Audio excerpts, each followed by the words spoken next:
If you're following along with the table that I gave you in the tutorial notes for this session, you'll notice at the bottom of the table there's discussion of a visceral pain pathway that may come as a bit of a surprise.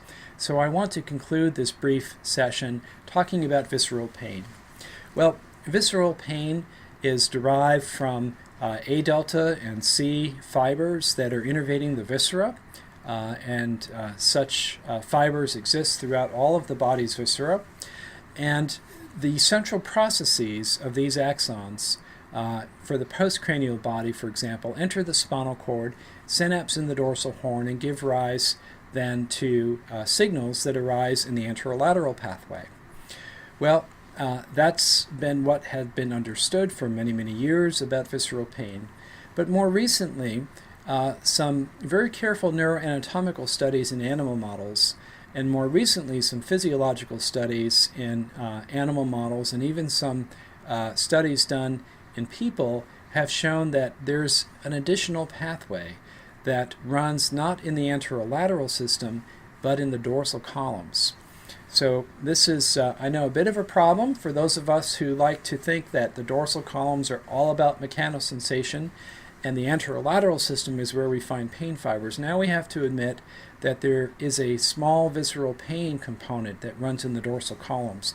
I say small because quantitatively it is a small contribution to the dorsal columns, but it might not be small in terms of how clinicians might take this knowledge and then develop novel intervention to treat people that are dealing with rather intractable pain coming from their viscera.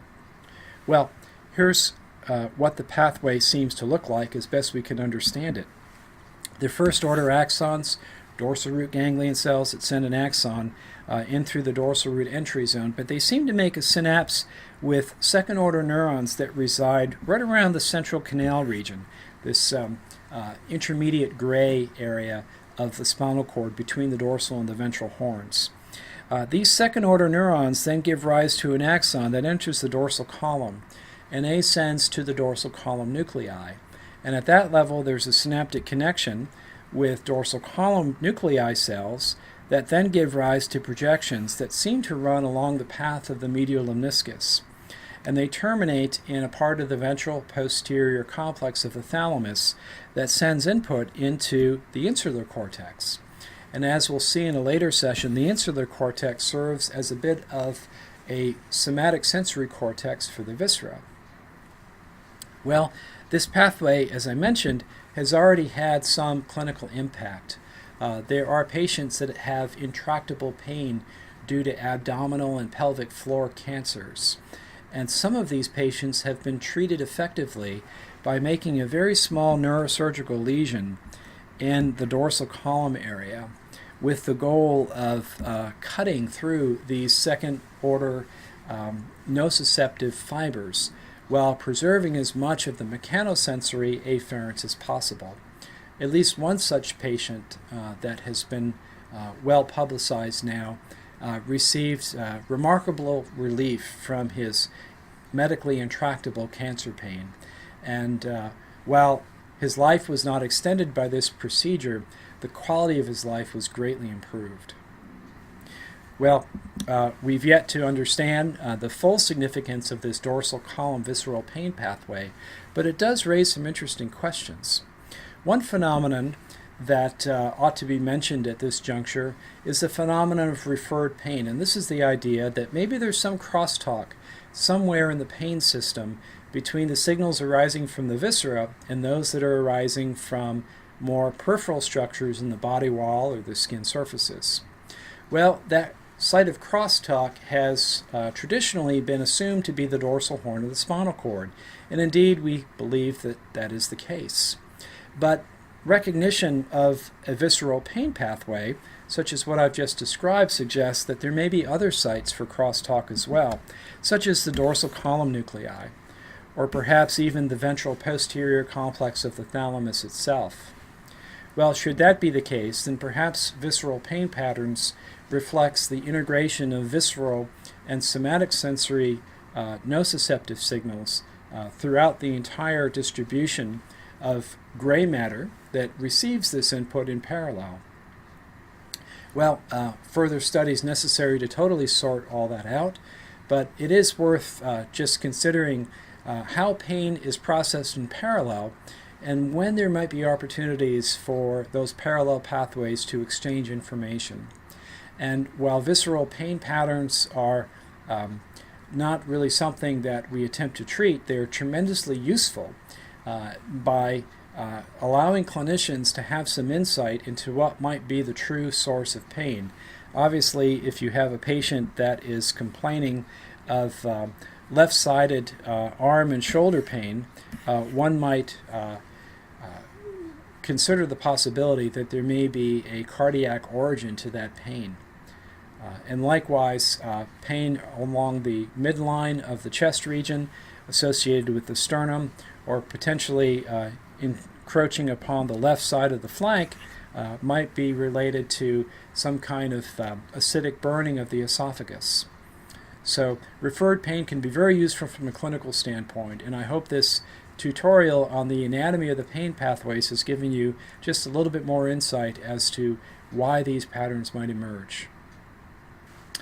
Well, thanks for your attention, and as I mentioned at the onset, there's much more that we could study with regard to the pain pathways. We haven't attempted to look in detail at the second pain pathways, but I do want us to now to transition to Sylvius and give you a chance to recognize what those first pain pathways actually look like as we see them in the spinal cord and the brainstem. So let's transition to Sylvius now. Go ahead and open up your version of Sylvius if you have it, or feel free to follow along with me. Welcome back, and we're in Sylvius now, so I'm going to open the brainstem cross-sectional atlas by clicking onto all structures. And let's go ahead and have a look at the spinal cord first, and we'll consider the distribution of anterolateral system fibers for the postcranial body. So here we're looking at a cross-section through the lumbar spinal cord. Our dorsal roots are entering in the upper part of this image, which is dorsal or posterior. So here's our dorsal root entry zone. And we see this really bright region here in the dorsal horn. That's the substantia gelatinosa. So out here in the marginal zone and in the substantia gelatinosa, that's where our C fibers are going to terminate, whereas more in these deeper parts of the dorsal horn, that's where the A delta fibers will terminate. Well, from these parts of the gray matter arise the axons of the projection neurons that grow the anterolateral system fibers. So a neuron here at the base of the dorsal horn, let's say this is the left side of the spinal cord, will grow an axon that will cross in this region of the white matter. This is what we call the anterior or the ventral white commissure of the spinal cord.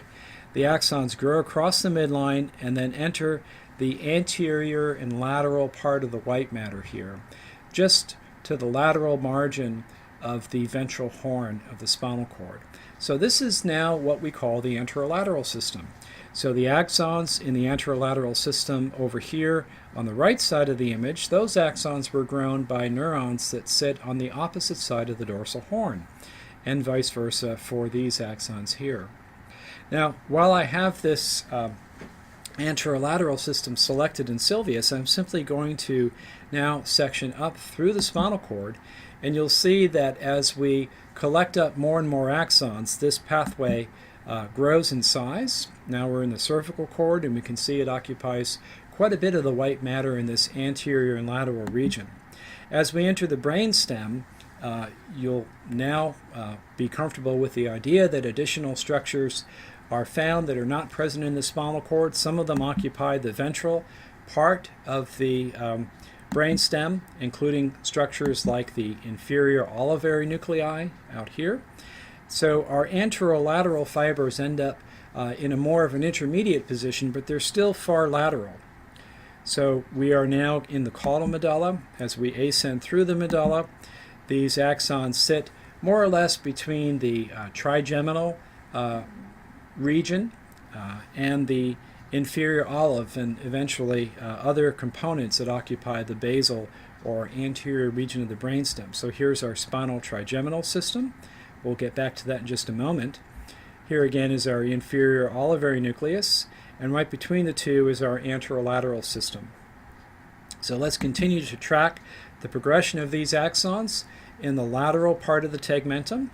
Now these structures are just to the posterior side of all of these pontine nuclei and pontocerebellar fibers. And finally, as we get into the midbrain, you'll see that these axons are getting into a more posterior position. They're still pretty far out lateral, still in the tegmentum. And where they end up is in a position to supply the ventral posterior complex of the thalamus, which is right about there.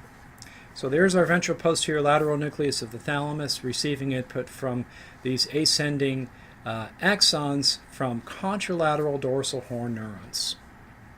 All right, let's reset and consider the organization of the trigeminal counterpart of this anterolateral pathway. So this begins at the level of the trigeminal nerve root. So here's the trigeminal nerve entering the ventral and lateral part of the mid-pons. You'll remember that the mechanosensory portion of this nerve terminates right here in the chief sensory or the principal nucleus of the trigeminal complex. But the pain and temperature fibers, they make a sharp downward bend at this level. And so what we find is the development of a compact tract of white matter that is in the lateral part of the tegmentum of the brainstem. This is a tract made by the central processes of our nociceptive afferents that are present in the trigeminal nerve. So we have a tract just on the lateral edge of a nucleus, and that nucleus is the spinal trigeminal nucleus, or the spinal nucleus of the trigeminal complex. So let's follow this tract on down through the caudal part of the pons and now into the medulla. And as we progress into the medulla, we continue to find this well-defined tract and then a nucleus that sits just medial to that tract. Along the way, the axons in the tract are diving out and terminating on neurons that comprise this long column that we call the spinal trigeminal nucleus. Now, one interesting feature of this nucleus is that the closer we get to the junction of the medulla and the spinal cord, the more this nucleus begins to resemble the dorsal horn. So in fact, we get to the caudal medulla, and now we see a component of this spinal trigeminal nucleus that looks like the substantia gelatinosa. In fact, we call this the gelatinosa part of the spinal trigeminal nucleus. And then the more medial part of this nucleus begins to look like the base of the dorsal horn. So sometimes we like to say that the spinal trigeminal nucleus is really an extension of the dorsal horn of the spinal cord. So maybe that's some help to you conceptually to recognize that the organization of the second order projection from the dorsal horn to the thalamus really is quite similar to the projection from the spinal trigeminal nucleus to its destination in the thalamus. So now we see the dorsal horn again, the substantia gelatinosa, the base of the dorsal horn. Okay, well, let's now ascend and watch what happens to this trigeminal system. So here's our spinal trigeminal nucleus, and we have different divisions of it, which are labeled differently in Sylvius. But now we've got the most rostral part of this nucleus in view here, and we're about to again enter the level where the trigeminal nerve hits. So now we don't have the first order afferents above this level because those pain and temperature afferents are descending. Rather, what we have in the tegmentum is the second order axons. Now, I haven't indicated the precise location of this so-called trigeminal thalamic tract. Sometimes it's called the ventral trigeminal thalamic tract, but it's essentially very near the location of the anterolateral system axons, probably just near the medial edge of these anterolateral system axons, right around there. We know it's going to be in a position to eventually enter the posterior part of the thalamus and provide input to the ventral posterior medial nucleus, which is what we see here. Okay, one final point to mention before we conclude this tutorial on the anatomy of the pain pathways, I want you to recognize the spatial separation within the nervous system between the pathways for mechanosensation and the pathways for pain and temperature. We talked about dissociated sensory loss with spinal cord injury, which is based in part upon the spatial segregation of those pathways, with an ipsilateral pathway in the spinal cord for mechanosensation and a contralaterally derived pathway for pain and temperature. In the brainstem, we have a different kind of spatial separation.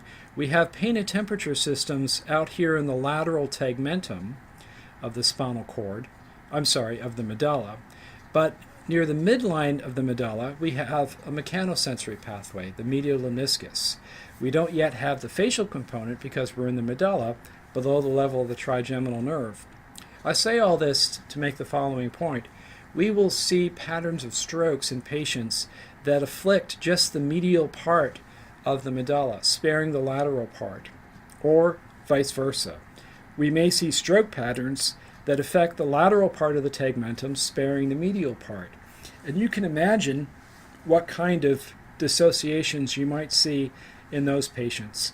One might imagine encountering a patient, let's say this is the left side of the medulla, where one might find loss of pain and temperature sensation on the right side of the postcranial body, but the left side of the face, with no damage at all to our mechanosensory systems. On the other hand, one might imagine a patient that has damage to the mechanosensory pathway for the postcranial body and no injury to pain and temperature sensibilities anywhere. Well, these kinds of stroke patterns make great sense if you understand the distribution of pathways for the various modalities of somatic sensation. So I hope that gives you some additional motivation to take on this challenge and make clear and make visible your understanding of this complex clinical neuroanatomy.